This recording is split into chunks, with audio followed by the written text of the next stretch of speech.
wabarakatuh.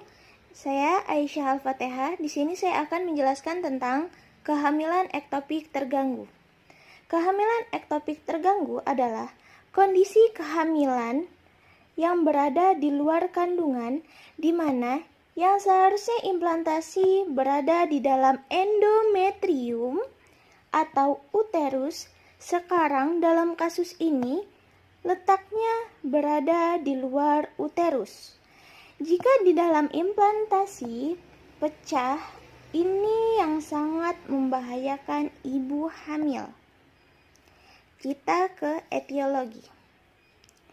Etiologi dari kehamilan ektopik terganggu atau KET adalah ada dua faktor. Yang pertama, faktor mekanis, faktor fungsional. Akan tetapi, ada juga dari faktor lain. Faktor mekanis ini adanya infeksi saluran telur atau saluran indung telur, lalu adanya riwayat kehamilan ektopik terganggu sebelumnya. Riwayat kehamilan ektopik terganggu sebelumnya ini sangat mempengaruhi untuk kehamilan selanjutnya. Jika sebelumnya sudah terdapat kehamilan ektopik terganggu, maka kehamilan selanjutnya juga bisa menyebabkan kehamilan ektopik terganggu. Selanjutnya, faktor mekanis dari kehamilan ektopik terganggu adalah abortus. Induksi yang dilakukan lebih dari satu kali dapat menyebabkan kehamilan ektopik terganggu.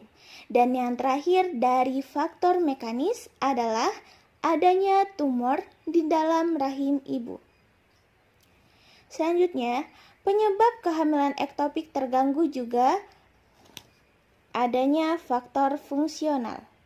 Adanya faktor fungsional ini memperlambat jalannya ovum yang telah dibuahi ke dalam kavum uteri. Selanjutnya, ada faktor lain. Faktor lain yang menyebabkan kehamilan ektopik terganggu adalah adanya kelainan bawaan, yaitu kelainan zigot, pembesaran ovarium, pemakaian antibiotik pada infeksi tuba. Mengapa tidak boleh menggunakan antibiotik pada infeksi tuba? Dikarenakan tuba akan menyempit jika diberikan antibiotik. Oleh karena itu, kita tidak diperbolehkan untuk menggunakan antibiotik pada saat infeksi tuba. Selanjutnya, tanda dan gejala kehamilan ektopik terganggu. Tanda dan gejala kehamilan ektopik terganggu adalah amenorea, nyeri perut bagian bawah, nyeri bahu, dan perdarahan. Saya akan menjelaskan apa itu amenorea, nyeri perut bagian bawah, nyeri bahu, dan perdarahan. Amenorea adalah tidak datang bulan. Proses ini dia tidak mendapatkan pematangan sel telur karena pematangan sel telur ini terhenti saat ibu hamil. Amenorea ini berlangsung hingga kematian janin hingga pada robekan pada dinding tuba. Selanjutnya, nyeri perut bagian bawah.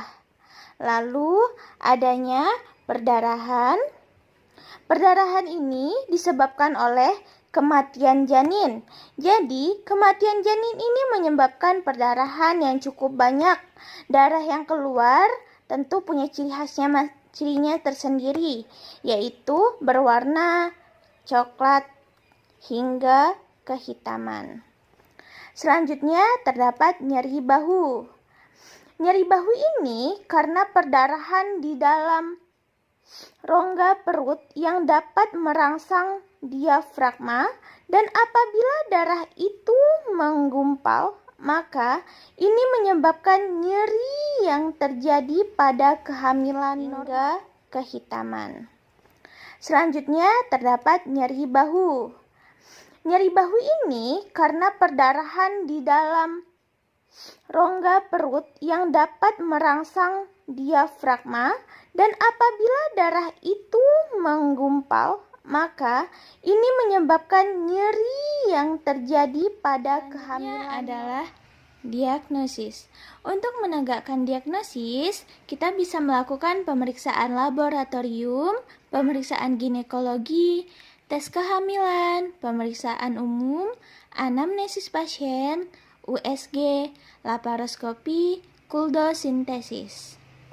Baiklah, dari pemeriksaan laboratorium, kita dapat mengambil pemeriksaan Hb atau hemoglobin dan jumlah sel darah merahnya. Hal ini dapat menegakkan diagnosis ya kawan-kawan, terutama terdapat tanda perdarahan dalam uterus. Selanjutnya, pemeriksaan ginekologi.